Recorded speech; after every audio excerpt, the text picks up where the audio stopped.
आपको बता दें कि अमेरिका की संसद में ऐसा बिल पेश हो रहा है जो अगर कानून बना तो वहां पढ़ाई कर रहे भारतीय छात्रों की मुश्किलें अब बढ़ सकती हैं। बिल में पढ़ाई के बाद वीज़ा में ऑप्शनल प्रैक्टिकल ट्रेनिंग के लिए जो छूट दी जाती है उसे खत्म करने का प्रावधान है। इस कानून के बाद भारतीय छात्रों को पढ़ाई खत्म करने के बाद तुरंत अमेरिका छोड़ना पड़ सकता है। कानून की वजह से साइंस, इंजीनियरिंग, टेक्नोलॉजी और गणित के छात्र सबसे ज़्यादा प्रभावित होंगे। सर, इस कानून के असर को किस तरीके से समझने की कोशिश की जाए? विपुल जी, आवाज ना पहुंचने के लिए थोड़ी मैं माफी चाहता हूं कि कुछ तकनीकी दिक्कत है आज टेलीफोन लाइन में और नेटवर्क में। मैं तो इसके लिए मैं दर्शकों से क्षमा चाहता हूं। हमारी टीम लगातार उसे ठीक करने में लगी हुई है। अमेरिका में अब नई इमिग्रेशन पॉलिसी है, जो नई प्रवास की नीति डोनाल्ड ट्रंप लेकर आए हैं, वो बराबर इस बात की कोशिश कर रही है कि कम से कम लोग अमेरिका में रुककर लंबे समय तक जॉब कर सके। अमेरिका में पढ़ाई करने के बाद लोगों को ऑन जॉब ट्रेनिंग के लिए, स्किल एनहेंसमेंट के लिए और तमाम काम करने के विकल्प मिलते थे।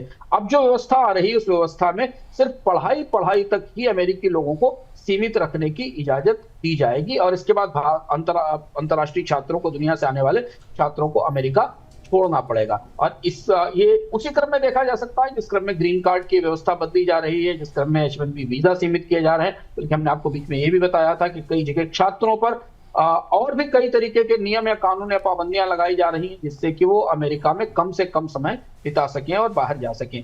तो ये पूरी तैयारी डोनाल्ड ट्रंप की जो नीतियां हैं उनका हिस्सा है, जो विदेशियों को लेकर या विदेश से आने वाले लोगों को लेकर बनाई गई। जी, चलिए, इस बीच जब हमारे दर्शकों की टिप्पणियाँ काफ़ी स्पष्ट आ गई हैं, कह रहे हैं कि साउंड क्लियर है और अब जो है काफ़ी आवाज़ स्पष्ट हो गई। चलिए ठीक है, थैंक यू।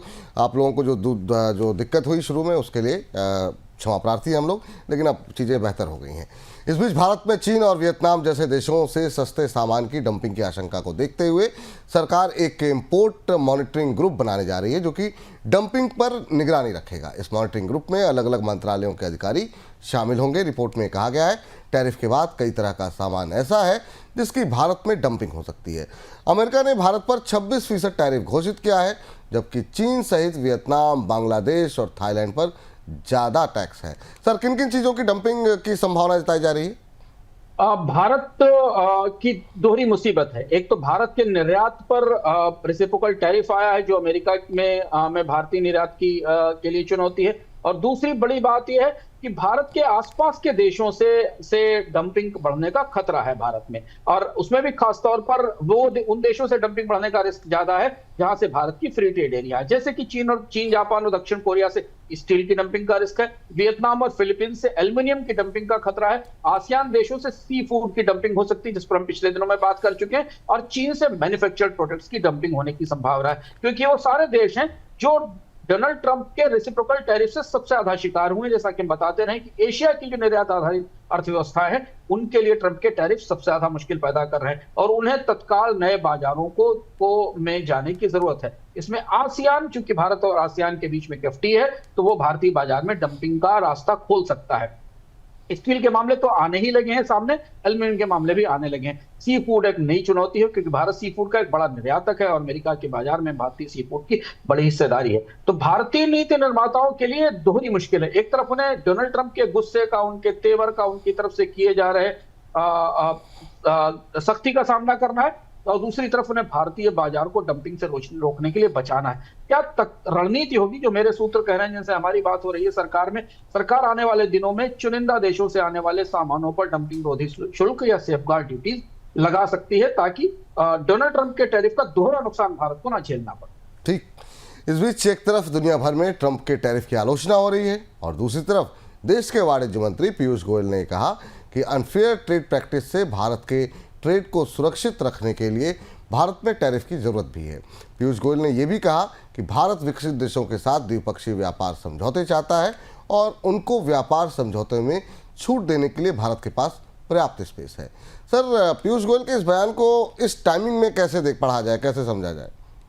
दिलचस्प है। धीमे धीमे भारत का रुख रेसिप्रोकल टैरिफ के पहले तक जो भारत का नजरिया था, उसमें कुछ बदलाव आ रहा है। आप भी ये देख रहे होंगे कि पिछले 2-3-4 दिनों से रेसिप्रोकल टैरिफ आने के बाद बायलैटरल ट्रेड एग्रीमेंट को लेकर भारतीय पक्ष की तरफ से बहुत उत्साही बयान नहीं आ रहे हैं। अंदर क्या चल रहा है इसके कुछ छोटे मोटे संकेत मिल रहे हैं, लेकिन रेसिप्रोकल टैरिफ के असर, डोनाल्ड ट्रंप की आक्रामकता और भारत के पूरे व्यापार ढांचे पर उठाए जा रहे सवालों के बाद कहीं ना कहीं भारतीय पक्ष के भीतर पुनर्विचार, एक तैयारी ऐसी चल रही है जिसका संकेत हमें पीयूष गोयल के वाणिज्य मंत्री के इस बयान से दिखता है, क्योंकि वाणिज्य मंत्री ने कहा कि भारत को अपने बाजार को बचाने के लिए टैरिफ की जरूरत है। ये डोनाल्ड ट्रंप की यूएसटीआर की पॉलिसी का एक थोड़ा सा हल्का सा जवाब सा दिखता है, क्योंकि उन्होंने भारतीय बाजार में को टैरिफ एब्यूजर कहा था, आपको याद होगा डोनाल्ड ट्रंप ने। उसके बाद डोनाल्ड ट्रंप ने भारतीय प्रधानमंत्री की मौजूदगी में भारत के आयात नियमों की सख्त आलोचना की थी। उसके बाद यूएसटीआर की रिपोर्ट आई जिसमें भारत में कहा गया था कि भारत में व्यापार करना मुश्किल है, कस्टम ड्यूटीज बढ़ाई जाती रहती हैं, एलआईसी, एनपीसीएल, जीएसटी, हर व्यवस्था पर उन्होंने सवाल उठाए थे। एक तरह से भारत ने पहली बार यह संकेत दिया है कि वो अपने बाजार को बचाने के लिए ऊंचे टैरिफ रखने के सिद्धांत का समर्थन करता है। शुरुआती दिनों में तो ऐसा लग रहा था कि भारत की सरकार पूरी तरह डोनाल्ड ट्रंप के को समझाने की, मनाने की कोशिश कर रही है। क्या ये एक सुविचारित रणनीति है या ये केवल तात्कालिक तौर पर की गई प्रतिक्रिया है, में से बाद में समझ में आएगा।